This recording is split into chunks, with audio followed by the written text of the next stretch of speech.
The topic I'm going to speak on today for 25 minutes, will try not to go more than 30. I don't want to tax your time or your patience, if I can put it that way, is, as you can see here, the swear word, sales tax. Tax that dare not speak its name. Now, interesting enough, actually, when I said to Knut that I would suggested this title a few weeks ago, and all of a sudden, then about 2 weeks back, there was somebody in the media actually stole my subtitle. So I thought, oh, I don't know if I should be flattered or something. But anyway, the other really interesting thing is actually since I began speaking about this, and I should say actually, as I will get into, I was, I guess I can say, a main instigator of a letter, a sort of letter to the Premier, as I'll talk about in a while, where 19 of us from across the province, economists, sociologists, political scientists, and others, suggested that, in fact, it was time to bring out a sales tax. And immediately the government kind of shut down that discussion. But the really interesting thing is, since that time, and that was a couple of months back, how the discussion isn't quite off the board, off the table as it was even a few months ago.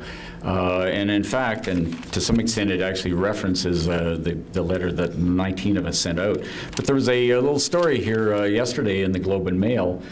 Jeffrey Jones in the Report on Business, "Are Albertans starting to think the unthinkable?" And it goes on to talk about the fairly widespread discussions. You may have seen that the other day, in fact, a number of people in the business community in Calgary who are, I think, by and large, fairly notoriously anti-tax, but they said, well, maybe we actually need to think about this. This is a way forward. So in some sense, the context is kind of changing around us, even as we're speaking here today. So what I want to do today is take you through a little bit of background here, and then also talk, of course, about the recent provincial budget, which I think really highlights the kind of fiscal dilemmas that Alberta has gotten itself into, and then go to talk about sales tax in particular, and what it looks like in Alberta or in Canada, but also in European countries, and some of the pros and cons of sales tax. So the first thing I will say here is that my own feelings about sales tax have actually kind of changed over time, and that's why I've said here it's kind of a slow conversion. It is, as we'll talk about in a while here, there's no doubt about it, sales tax is what we refer to as a regressive tax. Just as the former flat tax that we had on income in Alberta was also a regressive tax. That is, it hits people at the lower end harder than it does people at a high end. But over time, I've come to realize that in terms of other kinds of considerations for bringing in revenue, that it probably is necessary to think in terms of this. And again, it isn't that scary in the context of a whole number of other places. And particularly, the realities of Alberta have, and studying fiscal policy and the boom-bust cycle of Alberta for a number of years, has really brought me around to the idea that this is probably something that we need to seriously consider. One of the interesting things then actually about sales tax is when I began talking to people about the letter, as I say here, the letter to the Premier, sort of. It wasn't actually published in the Edmonton Journal saying that, and we didn't actually send a letter to her. But the signatures for the letter actually drew from a pretty wide swath of people. So as you may know, a number of economists tend to be, by and large, right of center. And some of them certainly signed on to the letter. Some didn't, actually, because, quite frankly, they wanted us to do other kinds of draconian things, such as cut and slash and burn. They liked the idea of the tax, but they still wanted to cut, slash, and burn, so they didn't sign on. But there were also a number of people from the left also signed on, and I can mention here that one person who's an economist that has a long relationship with Parkland Institute, of which I'm director, Greg Flanagan. Greg was one of the people signed it, and Greg will tell you he is left of center economically. Also, Alex Himmelfarb, who was the former chief of the Privy Council of Canada, was one of the people signed on to it. And Alex also says, if he was to categorize himself, he is left of center. He said, I don't see any other way out of this. We have to have a sales tax here. So it actually brought together in an interesting way, the letter, a number of people from all over kind of the political spectrum, except people I would suggest on the really hard right. The letter was published in the Edmonton Journal. I think it also ran in the Calgary Herald. And lots of people ended up, again, if there were supporters of the idea from left, right, and center, there were also detractors from left, right, and center. So people who had, I still consider colleagues and friends on the left also said, where are you going with this? Why are you doing that? And I had to explain why. The recent budget, again, brings it to the fore, I think. As you know, last week the NDP government brought down their first really full budget, in which they indicated that Alberta is going to be running in the next year a $10.4 billion deficit, and that over time, the next few years, they will continue to run deficits. And that the debt by 2018-19, they're projecting at about 57.6%, or 57.6 billion, I should say. Percent shouldn't be in there. So this is a substantial amount of money. There's no doubt about it, and one should be concerned about it. Although, as I'll take you through some figures here, Alberta's situation is not as dire as a lot of other places, but we should be paying attention. The other thing is, of course, the government said we're not going to balance the books until 2024. So a lot of people are saying, okay, what's the debt going to look like then?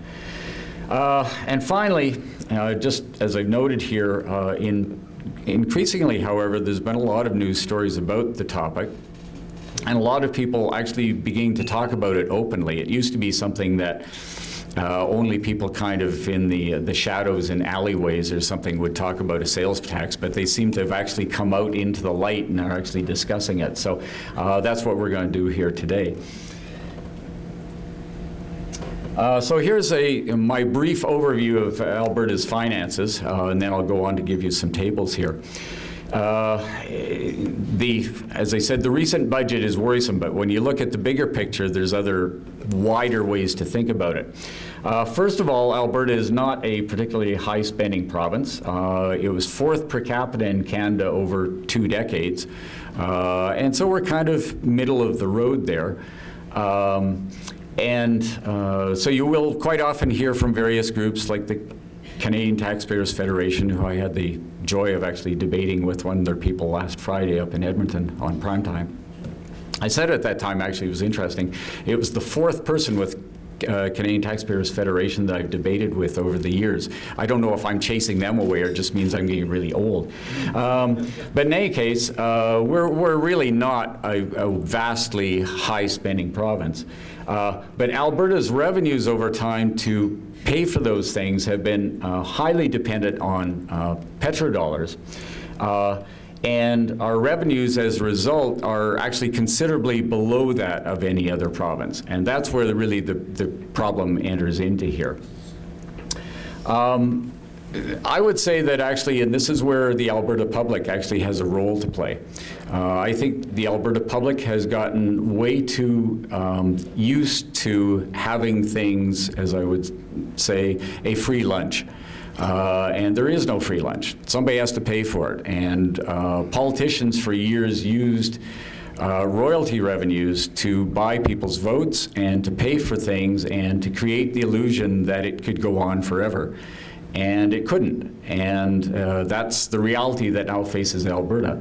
I don't think that oil, the price of oil, is ever going to come back to where it was. Not close. Those days are gone. We may have actually squandered in the range of $250 million that could have all gone into the Heritage Trust Fund. It's gone, and I don't see it coming back. So now we have to think like big people about how we're actually going to pay for the things that are important to us. Health, education, good roads, etc. So here I said before, this is program expenditures per capita, 2016-17. I had some other figures for past years, but this is so right up to date here. What you'll see is that, yes, we spend certainly more than, at this point, Ontario, Quebec, per capita, okay? But we're kind of in the ballpark with Newfoundland, which also just had a really savage budget, Saskatchewan right next door, and Manitoba, which of course just had an election, and they may resort to some amount of slash and burn. But over time, and again, as I said, for the last 2 decades, we actually haven't most times been that exorbitant in our expenditures. This is where it really actually comes in when you think about it, because we actually are a really wealthy province. So even if our per capita expenditures look like they're higher than some places and lower than others, we are phenomenally low in the amount of money that we actually generate in this province. As a percentage of GDP for 2016-17, and again, I could go back over the years and show you that we've actually been lower than this.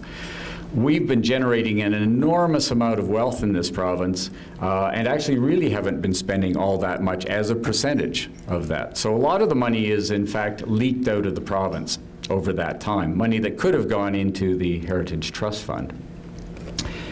If we're talking about expenses, then of course, then we get down to the idea of revenue. So where are we there? So this is revenue relative to GDP, again for 2016-17, and I've pulled out the figures that I could have for past years. What you see here is that actually our revenue relative to GDP is incredibly low. Right? So we produce a lot of wealth here, but we actually haven't pulled in very much revenue at all to fund the things that are necessary for a good life.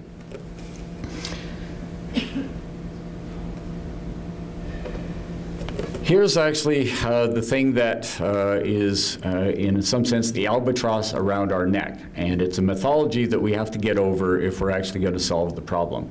And that is the idea of Alberta's tax advantage. I just finished actually writing an op-ed that I believe is going to appear in the Winnipeg Free Press. I'm hoping Edmonton Journal will pick it up. And of course, our good friends at the Lethbridge Herald usually end up running some of my things as well. I said in the op-ed that I just finished that in a advertising coup that would make the people of Mad Men quite proud, back in the 1990s, early 90s, during the Klein years, we came up with this idea of the Alberta Advantage. And the Alberta Advantage is supposed to be that you have really low taxes. But the only way we could actually have those really low taxes was, again, that we were squandering all of that oil revenue. And so we were being bought with our own money, in a sense, the money that was from an irreplaceable resource.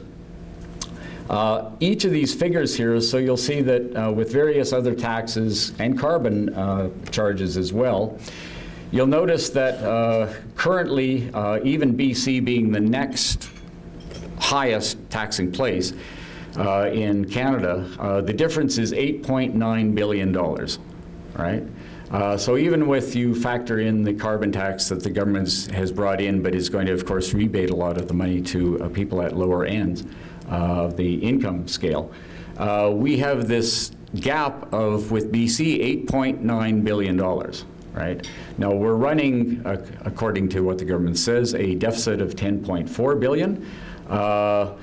You don't have to imagine taking all 8.9, but say that you even recouped 6-7 billion of that someplace. All of a sudden our deficit looks an awful lot smaller.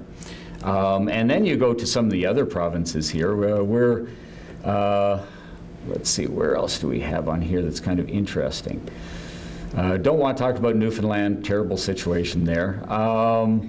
Let's go to Manitoba. So a difference of $16.4 billion, right? That they actually tax more than we do. Once you figure out per capita and all those things, right? So we effectively are, that Alberta, that tax advantage as one economist, Jack Mintz, just recently said, and Jack is one of the people who didn't sign, by the way, the letter, because he said, I'm all in favor of a sales tax, but I also want you to kind of lower all corporate taxes and income taxes and kind of cut a whole bunch of the stuff. So he didn't want to sign. But even Jack Mintz a couple of weeks ago said, you know, the Alberta tax advantage, it's now our tax disadvantage. It's become a crippling thing around our necks. The fact that we don't have a sales tax, that we don't have money coming in to pay for essential programs.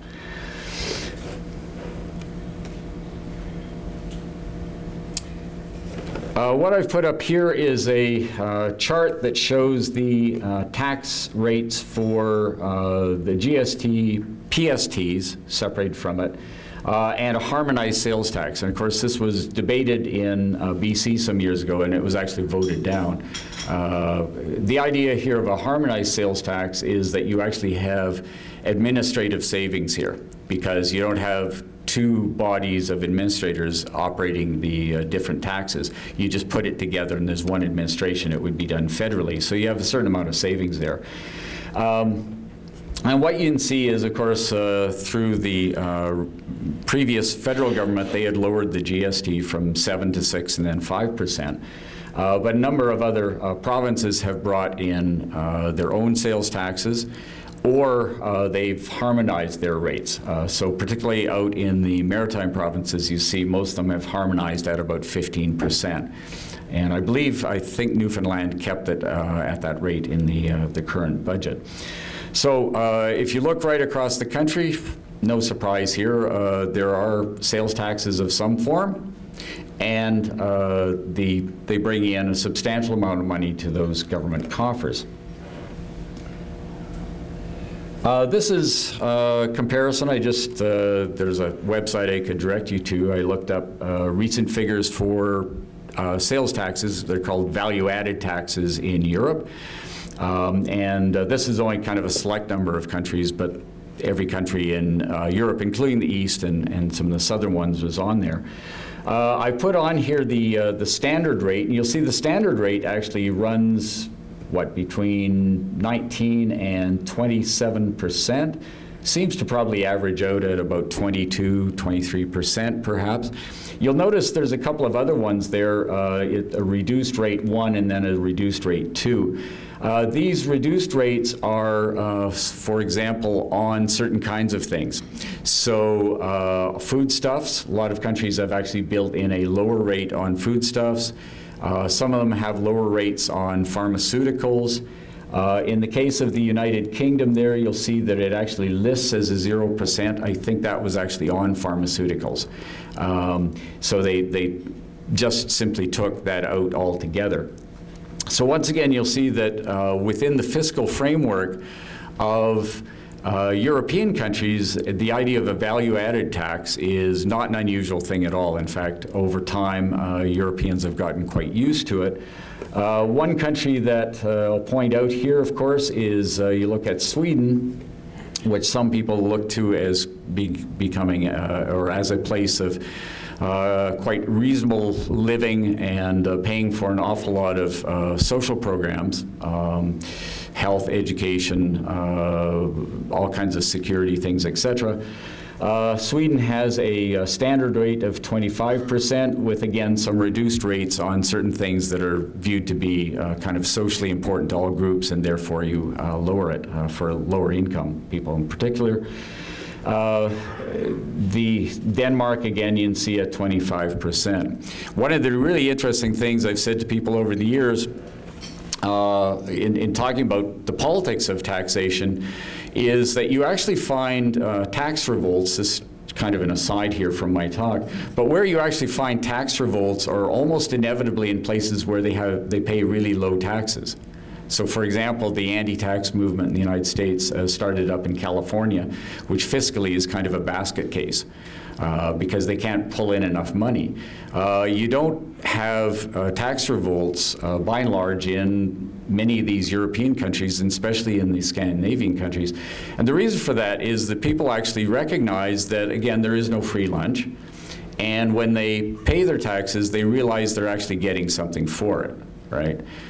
Whereas the lower you go on your taxes, then people start to say, well, I pay really low taxes and I'm glad for that, but I also, I don't like the services I get anyway, so why don't we lower them even more? So it's a weird kind of inversion of the logic of why people support or don't support taxation.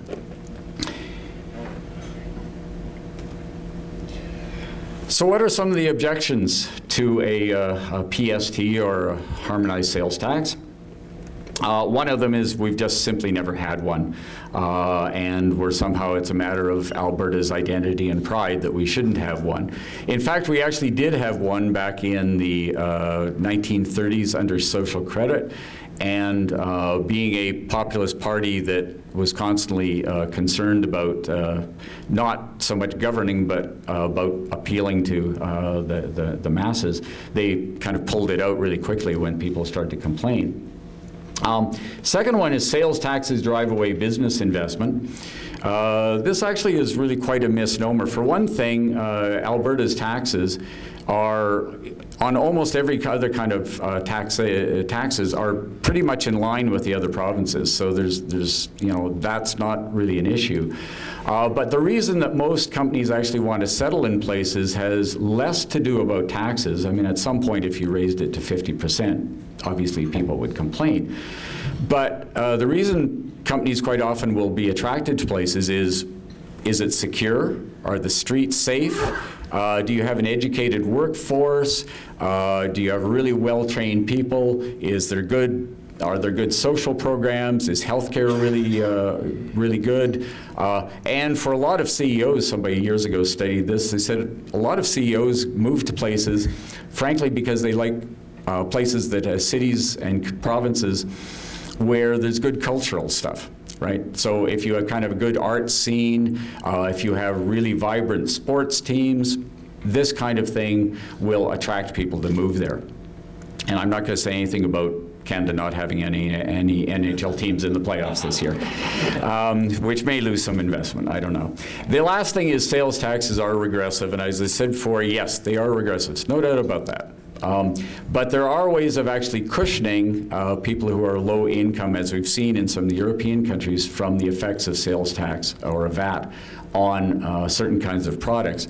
The other thing is, quite frankly, having a raising the wages of people is a better way to actually protect them. So having policies, labor policies that make sure people are getting good incomes is really a hedge against those problems. So what are the values of a sales tax? First of all, it would stabilize Alberta's finances, so we wouldn't be seeing the booms and busts. And it would smooth out, in a sense, the business cycle, and this is one of the things economists favor about it. In turn, it would actually protect core services during periods of downturn when those out of work are most in need of them. So, for example, one of the things we notice, and I see it at the university, is that when there's a downturn, you suddenly see a awful lot of people who are returning to school to get educated, right, to increase their education, to prepare for the new economy, prepare for the jobs coming out. So the last thing you want to do is cut there. In terms of healthcare, a lot of people are suffering all kinds of unemployment-related kinds of health issues. The last thing you want to do is suddenly have an unstable health system. Same with various kinds of social services. This is a stabilizer for the economy. Maintaining aggregate demand through government spending. So one of the things is the government acts during recessions as a counter-recessionary force. It is counter-cyclical, or should be. You do not cut in the midst of a recession, just as you should not be spending exorbitantly in the midst of a boom. You should be smoothing and actually working against the natural flows of the business cycle. And that's what a sales tax, or stabilizing our revenues more generally, would assist in doing. It would lower debt servicing costs and protect Alberta's credit rating. So everybody right now is really concerned that Alberta's credit rating has been downgraded. Well, it's being downgraded because, quite frankly, people are saying, how are you actually going to pay the deficit and the accumulating debt? And so to protect yourself against those debt charges, you need to think of a way of stabilizing those revenues. Fifth point, you can capture the revenue from non-residents. People who come through Alberta other than paying the federal sales tax, they may be using all kinds of services, including driving on roads. They may be using all kinds of things in Alberta, but they're not paying any kind of tax here for that. And so, and particularly those people who actually may be non-resident, you may not be capturing or declaring their residency in Alberta. You may be losing money that way as well. So one of the things if you have a sales tax, you actually can capture some of that money from people who are transient. The final point here, it allows for the building up of the Heritage Fund. And again, we all hope that the price of oil will come back someday.